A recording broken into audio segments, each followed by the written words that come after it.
Hey guys, it's Danny. Welcome to another Myth or Truth episode, the show where we debunk all sorts of orchid rumors going around the internet. And not only, all of these rumors are sent in by you guys, so keep them coming. If you've heard rumors that you'd like me to debunk in a future episode, put them down below in the comments. So without further ado, let's start. Before we start though, this episode, together with this series, is sponsored by rePotme.com, who offers you everything you could possibly need to properly take care of your orchid. From pots to potting mixes, fertilizers, accessories, and everything in between, everything you need. And not only for orchids, but also houseplants too. So I'll link it down below to their website if you didn't know about them already. Well, check them out. I'll also link you to the products that I personally like my personal favorites for years now. They have my seal of approval. So without further ado, let's just start. My tablecloth is not proper. Is it ever though? It's okay. Let's start. Alrighty, so Nick Moore is curious about potting two orchids together, as many people told him not to do it. So let's make this into a myth. Orchids should not be potted together. False.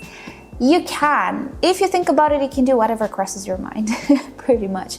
But is it okay for orchids? Yes, it actually is. There are limitations, but there's no problem in potting two orchids together. Think about it as an orchid and its basil keiki. At some point, that basil keiki will produce roots, and what you're gonna have in the pot is going to be two root systems. It is pretty much the same as potting two orchids together, when it comes to Phalaenopsis at least. Can they coexist? Yes, they can, and I've done it before. There isn't, apparently, in my observations, there isn't a substance that impairs the other one. Some plants are known to release a substance that kind of takes out the competition.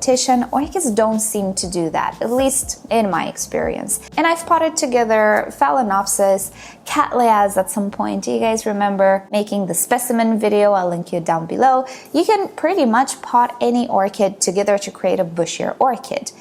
The problem comes when you're potting two different kinds of orchids. So a Phalaenopsis and a Cattleya. Obviously they will have different needs, so how are you going to meet those different needs? It's going to be problematic. Also, the roots will not behave the same. The Phalaenopsis is a big root producer, and if you're getting a Cattleya which is not, it could actually become a mess in the end. It's not like the Phalaenopsis will suffocate the Cattleya roots, but just think about repotting. That's gonna be a nightmare. You're gonna have thick roots to think about, but also the thin roots. It's a nightmare. Theoretically, you can. There's absolutely no issue. Practically, it doesn't always work. And if you want to create a bushier orchid by potting multiple orchids together, you absolutely can, but just make sure they're the same orchid. Next up, Rakashit, he sent in the most myth or truths. Keep them coming. Some orchids, especially species, bloom only if they are at the correct altitude height above sea level, same as that of their natural habitat. That is, of course, a myth. I am basically sea level here, almost, kinda, and I have all of these orchids blooming. Let's say Cattleyas can bloom at sea level because they can be found at sea level, okay. But what about Phalaenopsis?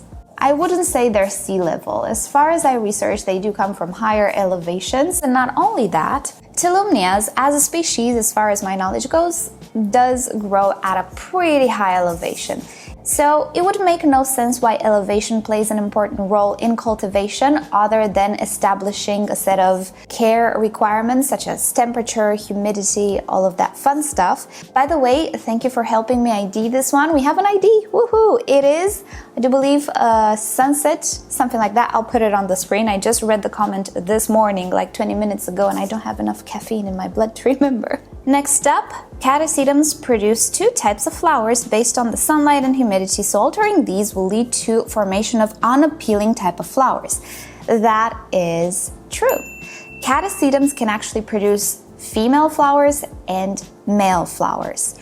The male flowers are a little bit more showy, kind of like birds sometimes. Female flowers might look unappealing, but they're just as important. Now, to my understanding, although it never happened to me, if you're providing a lot of light and maybe even warmth, you're more prone to getting female flowers than male flowers, and people tend to prefer the male flowers since they are showier.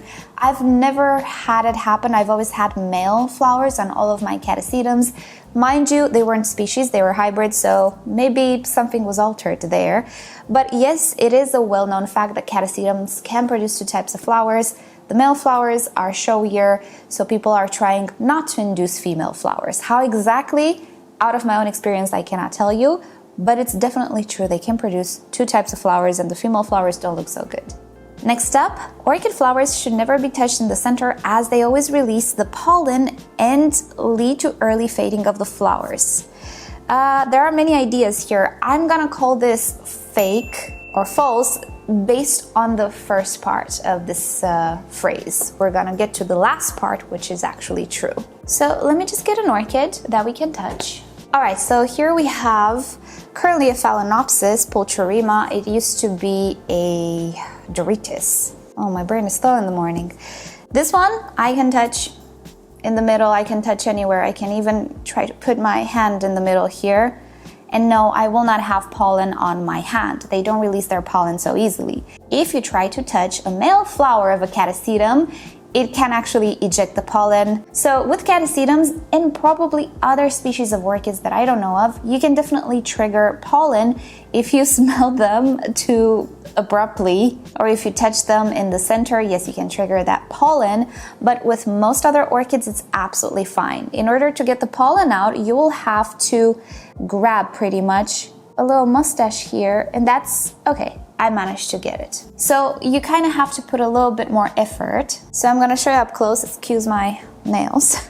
So there, I removed the pollen sac, actually it's here, but it took a little bit more effort than just touching the flower. So as long as you're not shoving your finger in there and you're just touching the flowers normally, and PS, the whole putting oil on the flower, again, it's fake, false, whatever you want to call it. So as long as you just mildly touch the flowers normally like this, nothing will happen. But let's talk about the second part of this statement. It is true that once the pollen is out, many flowers will fade faster. I am okay with what I just did because these flowers don't last all that long anyway. It's not like a Phalaenopsis, and I've had her in bloom for a lot of time now, so I'm good with it.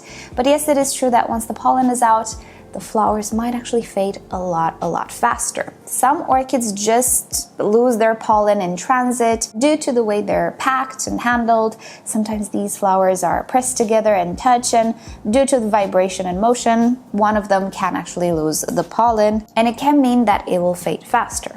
But overall, it's absolutely fine to touch flowers. If you feel you need to be a little mindful with the pollen, be mindful, but I don't think it's that easy to remove the pollen. Next up, from Hayes, I don't know how to pronounce your nickname. They're saying, I heard that burnt rice husk is a good medium for orchids because it is airy and really long lasting. Is it a myth or truth?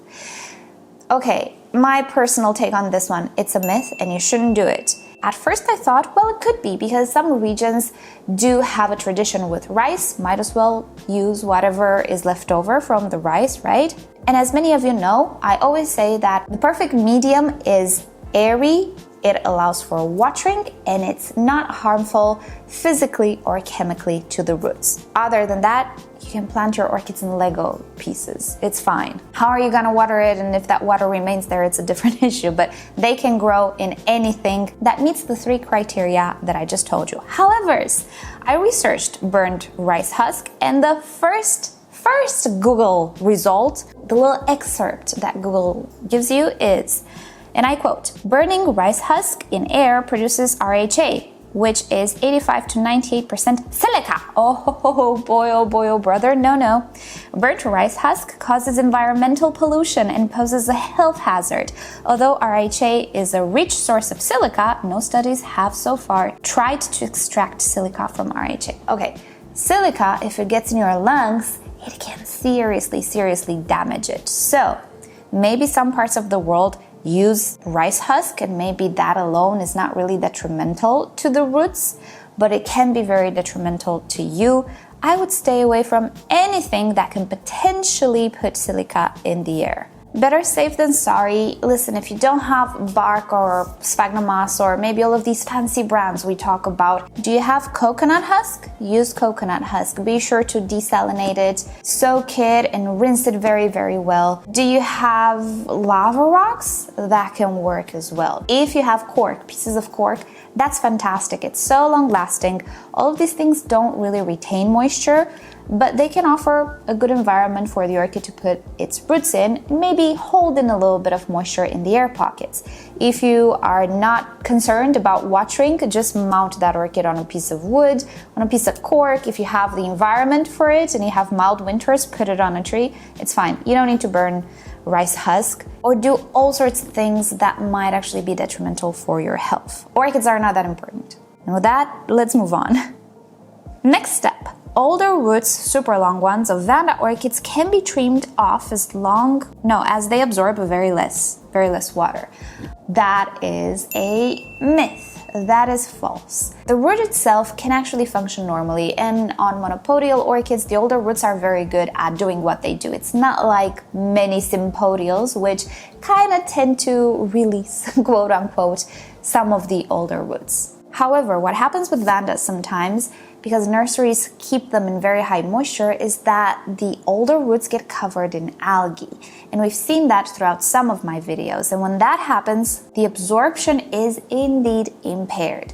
Now, should you go ahead and cut them off? No, I would not do that. They can still absorb, and if anything happens to the new roots, then you have the old roots to depend on. If you feel that they pose a threat, let's say to the new roots, if you want to pot them and you feel like those algae will not be good in the pot, okay, maybe you should trim some. I'm not a big fan of trimming good roots generally. The root itself is good. What's not so good is the layer of algae. What you can try is using hydrogen peroxide 3%. Forget about all of those people saying you are doing more harm than good. Yes, hydrogen peroxide can burn a layer of good tissue.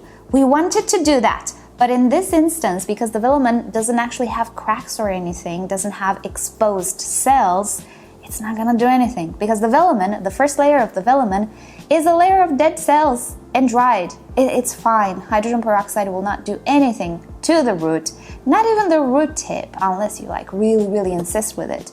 But it will definitely help remove some of those algae from the velamen, and you can actually save the root and make it more absorbent, more efficient. I would go ahead and do that, then cutting it. I would never cut old roots unless they are dried and dead, because you never know, man. It's so good to have a backup plan. Trust me on this one. And last one for today, if orchids bloom in an inappropriate season, they will develop poor color and pattern and poor fragrance. That is true, you guys. At least for some of them. Just think about the Nelly Eiler. If it blooms in a cooler season and has that beautiful, rich coloration, it even has better fragrance. Now, if it blooms in the summer, like it sometimes happened to me, the flowers are dramatically different. They have a lot more white, the shape is not so open, the petals are pulled back, probably due to the lack of humidity or water loss even. The fragrance is not even all that intense, in my opinion. It just does not look right. It doesn't look good. And if you didn't know that can happen, well, that can happen. It's not so visible with Phalaenopsis, I would say, although I do see that the flowers that open in warmer seasons, they tend to not last so long. They might be a little smaller. Very minor differences, but with some orchids, the difference is dramatic. And that was the last one. Thank you guys so much for watching. Hope you've enjoyed today's episode, and thank you for sending in the myths. Keep them coming. As I was saying, I love this series. Thank you, rePotme, for sponsoring yet another episode. And with this said, I hope you all have a great day today, and I'll see you next time. Bye!